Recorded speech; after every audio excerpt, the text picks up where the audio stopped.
세상이 변하고 또 변했지만 여전히 변하지 않은 분단. 우리 모두의 염원인 통일의 해답은 어디에 있을까요? 저희 채널은 통일, 역사에서 길을 묻다라는 주제로 앞으로 여러분과 함께 그 해답을 역사에서 찾아보려고 합니다.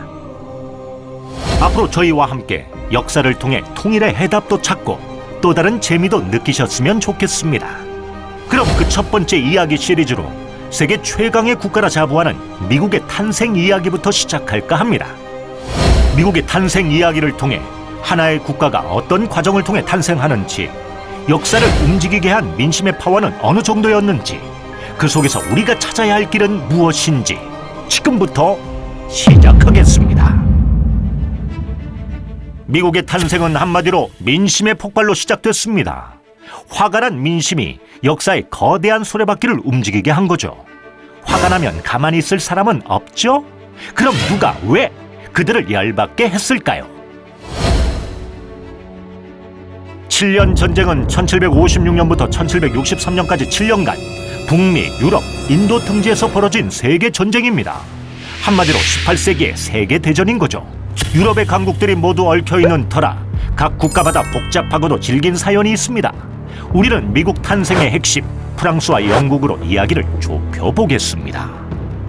당시 북미 대륙에선 영국과 프랑스는 여느 때와 다름없이 신경전을 펼치고 있었습니다. 어쩌면 두 나라의 역사는 우리와 일본의 역사처럼 질기고 질긴 긴 역사를 자랑하는 인연인 셈이죠.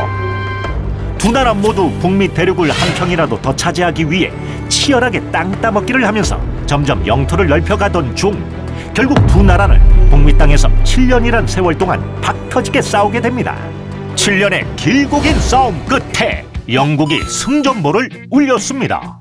북미에서 프랑스 식민지의 중심지인 퀘벡을 비롯해 대부분의 지역을 영국 땅으로 만들었고, 대서양의 프랑스 해군을 격파하면서 이때부터 해군력 1위의 위엄을 지켜나갑니다. 그러나 승전보는 올렸지만 국가 재정은 개털이 되고 맙니다.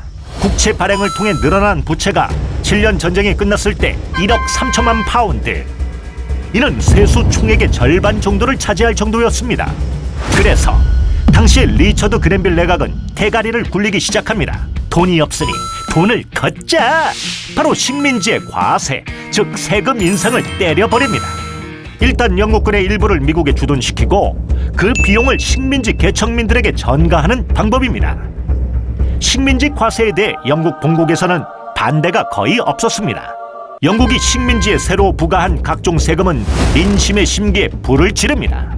7년 전쟁으로 막대한 전쟁 비용을 지출했고, 이를 식민지에 합당한 방법으로 충당하기 위해 각종 법들을 무더기로 만들어 시행하기 시작합니다. 그렇자 식민지들이 가만히 있을 리가 없습니다. 동의 없이 이 법들이 만들어졌다는 이유로 철폐를 요구하고 나섭니다. 증세 수혜자인 국채 보유자가 영국 본국에 집중되어 있었는데 13개 식민지에서 영국 의회에 대표가 선출되지 않자 더욱 강하게 반발하고 결국 영국 상품에 대한 불매운동으로 이어집니다. 영국 제품은 개나 줘라! 개나 줘라! 또 일부 과격주의자들은 자유의 아들들이란 비밀 결사를 조직하여 영국 세무원들을 야밤에 후두려 패기도 했습니다. 거센 반발에 쫄린 영국은 부득이하게 인지법을 철폐했지만 이미 고조된 반영국 분위기는 다시 되돌릴 수 없게 됩니다. 죽도록 싸워 이긴 것의 결과가 세금 인상이냐는 식민지의 거센 반발은 결국 전쟁 선포로 이어집니다. 예나 지금이나 무차별 세금 인상은 누군가의 기분을 다운시키는 모양입니다. 미국 독립전쟁의 서막은 이렇듯 7년 전쟁의 승전보를 울린 영국이 식민지에 때린 세금 폭탄으로 인한 민심의 깊은 빡침이었습니다. 다음 이야기에선 그 기폭제가 된 중심 사건을 다뤄보겠습니다.